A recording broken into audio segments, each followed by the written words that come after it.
entertainmentbuddha.com.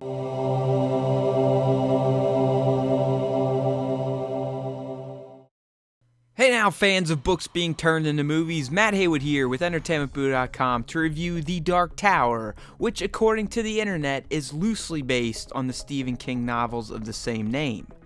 There will be minimal to no spoilers present outside of basic plot setup in this review. I should also note that I knew nothing about this film or the books going into my screening, which probably plays into my less than scathing review, which doesn't seem to be the norm for most critics who have seen it. The Dark Tower is based on King's novels and features a universe that is protected from pure evil by a lone dark tower standing at the center of the universe.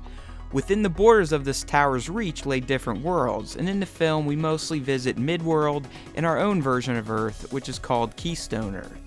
For centuries, a battle has been waged over the tower between the gunslingers, who are essentially King Arthur's Knights of the Round Table with guns, and the Man in Black, who most would call the Devil.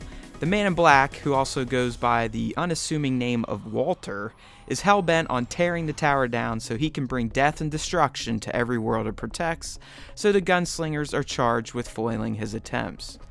Throughout the years, the gunslinger forces got decimated by the Man in Black, who has a magical tongue and can kill with just words. The only one left by the time we tap into the narrative in this film is Roland, who is masterfully and quite stoically played by Idris Elba, who happens to be the highlight of this okay but not great sci-fi fantasy flick.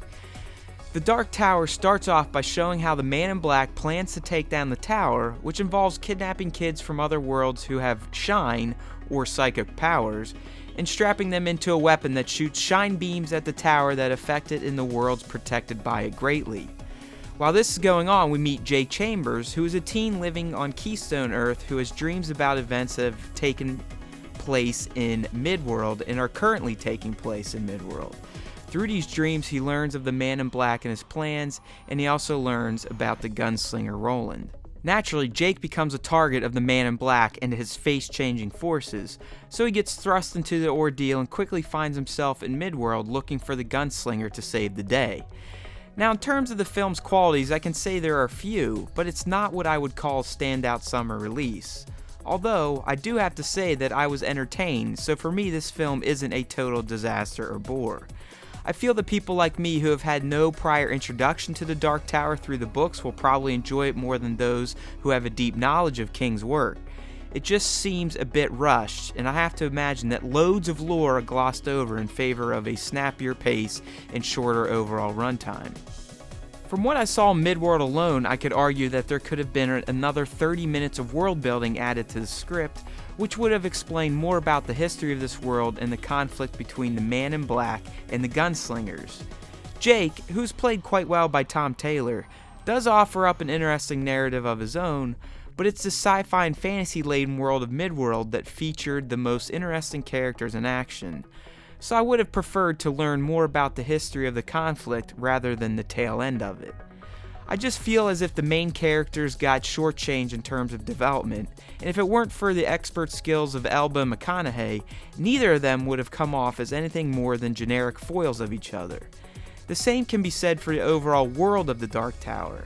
It just seems as if the movie version only scratches the surface in regards to the rich lore that I'm assuming King built into the book versions. Which is a shame, because from what is shown, I think I could really get into the novels. So if anything else, the Dark Tower movie may be a great way to sell books thanks to its less than perfect execution. I really do believe that the Dark Tower isn't as horrendous as most professional critics are making it out to be. I think most of its scathing reviews and low scores are probably coming from critics who are super fans of the books, and since the movie doesn't do the book a ton of justice, they skewered it. I'm not saying that it's a must-see film in theaters either, but by the time it ends I did find myself feeling entertained, and I even experienced a few emotional connections to the main characters during the rather thrilling and action-intense climax. The Dark Tower is a middle-of-the-road type of movie, so it earns a 6.9 out of 10 review score from Team EB. You don't have to see it in theaters, but if you have no prior knowledge about what the books are all about, I do think it serves as a decent sci-fi fantasy action film worth watching at some point in your life.